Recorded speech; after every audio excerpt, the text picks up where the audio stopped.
Let's now go on to the Shadow Home Affairs Minister, James Paterson, also joins us from the nation's capital. Let's start on immigration with you, James, given we're just talking about it with Pauline. And stunning revelations earlier this week that, surprise, surprise, most of the people who have come into this country from Gaza, the Palestinians who have been given special quick visas, tourist visas to come into Australia, it seems like most of them are claiming asylum here.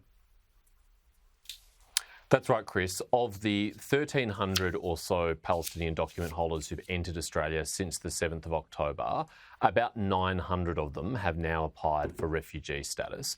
As you say, these are people who first entered our country on tourist visas, and a condition of being granted a tourist visa is you only intend to visit temporarily and you intend to return home to your place of origin after the end of your stay. Clearly, none of these people ever had the intention of only visiting Australia temporarily. As the Minister for Home Affairs, Tony Burke, himself has admitted, none of these people are going back. And it just highlights why they should never have been given tourist visas in the first place. If they are genuine refugees and asylum seekers, they should have been assessed for that visa and carefully checked on security grounds before they are given visas and before they're brought into our country. But under the Albanese government, we've had a rushed and risky process, and I fear that the national security of our country is at stake as a result. And just on the Middle East, this astonishing attack by Israel against Hezbollah operatives, thousands of them. What do you expect the repercussions to be? Well, I've no doubt that Hezbollah will want to strike back, and Iran may wish to as well.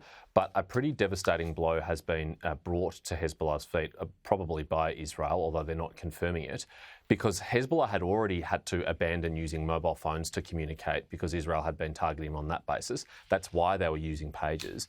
Now that their pager communication system has been taken out, they will not have any confidence in any form of communication between each other, and their ability to respond to Israel will be seriously impacted by those lack of communications and the fact that it appears that hundreds, if not thousands, of their operatives have been injured and some were killed in this attack. So it is a pretty devastating blow from Hezbollah.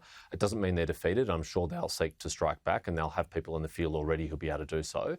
But it is a very sophisticated and devastating attack.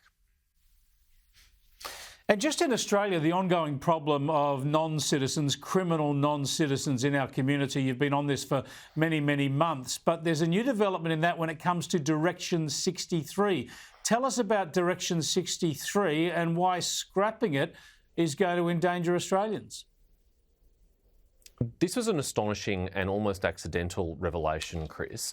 10 years ago, when Scott Morrison was Immigration Minister, he issued Ministerial Direction 63, and in simple terms, what it required the Department of Home Affairs and ultimately the Administrative Appeals Tribunal to do, which is to cancel the visa of anyone on a bridging visa if they commit a crime while they're in Australia. It was a process put in place to protect the Australian community. But what we've discovered is that in January, the Albanese government secretly overturned Direction 63. They removed it altogether in a secret direction that was never publicised. There was no media release. There was no press conference. They didn't even put a note on the Home Affairs website.